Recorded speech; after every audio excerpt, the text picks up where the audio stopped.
Hi, everyone. I hope you are doing well, that you've had a great week. I want to touch base with you all just about our seniors and kind of where to focus your time, what you should be taking a look at. Um, one of the first things that I want to talk about is just making sure that each of our seniors, this is a busy time, it's an exciting time. It's something where you as parents and your students, they just say, oh my gosh, I just need this to be done. I'm over it. I'm tired. Um, Sometimes it is a matter of saying that we've done this and it just I am tired of it. I'm ready to get it handled and taken care of, or I'm not going to apply to another college, or I'm only going to apply to this college. And there just are a lot of questions.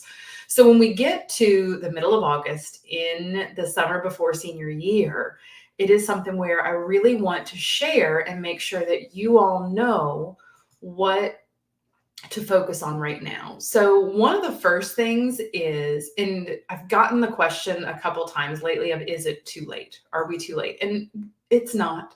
You're not too late. This isn't something where your student isn't going to get accepted into college, or you're so far behind that you can't do anything. Now, if we were in January, February, March, I would be saying, we need to have another conversation. We need to speed things up. We need to really look at it. But there is some time right now to figure out where your student is applying and what they're doing. So I want to talk about 4 different things to really focus on right now. The first one is solidifying that college list. And so some of that is going to be looking at what are the factors that are most important to your student. What are the things that they really want to make sure of, and that your student has, as far as their must-have qualities in a school, and the things that they say, oh my gosh, if they have that at the school, it's a deal breaker.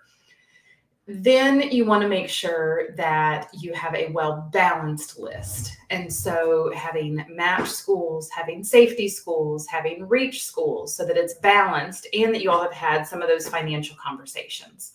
So looking at the college list, making sure that it is reasonable, that you have a good number, and you don't have to look at 50 schools. You don't have to apply to that many.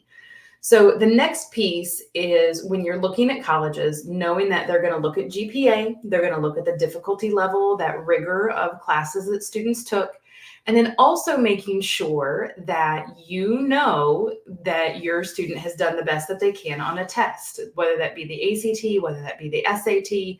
And some colleges are going to say that they're test optional. I would say always look at what that middle 50% of your students' test scores are, to make sure that they have a solid test score, and that it is, do they want to submit that test score? And so comparing themselves to the average in their high school, that's how the college is going to compare them, is to students that are in their current school. So looking at the college list, looking at tests, looking at essays. So this is something where it's going to be different than a college essay that a student is writing and submitting to their English teacher. Now, it doesn't mean that the English teacher doesn't have wonderful information, but it is a different kind of essay. If they've specifically been given that assignment of writing an essay from their teacher, wonderful, then let's go ahead and submit, look at what feedback they have gotten. But students really want to, and from College Essay Guy, he talks about making sure that colleges know the qualities of the student, what they're going to be able to bring to the college, and then also making sure that it is telling the college what you want them to know about your student, or about you as the student. And then the last thing to really kind of look at right now is letters of recommendation. So this is finding a teacher. Typically, it's going to be someone from junior or senior year of high school, where you have had that teacher for a class recently. And with that, you want to make sure that our students have, honestly, I suggest writing a letter so that the student is asking the recommender in person. Second, being able to have a conversation and let that student know, okay, these are some of the things. The student is letting the teacher know, hey, here's what I enjoyed about your class. You want to remind that recommender what it is that your student has specifically for them. What they enjoyed, a funny memory, something that they want that recommender to include in the letter that they are writing about the student, and that it's going to be a positive letter. So I typically recommend that students, and I actually have a template letter for the students that I work with, where they are able to say, dear so-and-so, thank you so much for being willing to write a letter for me. Here are some of the things that I'd like you to know as you prepare to write my letter. And then they include all of that information in the letter so that the recommender can write the best possible letter for each individual student. So there are several different pieces that we really want to make sure that students are able to focus on.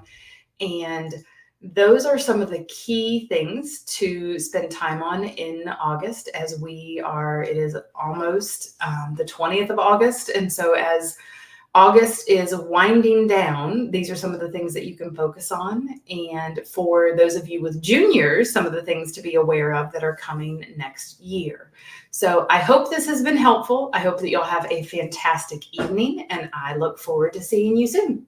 Take care. Bye.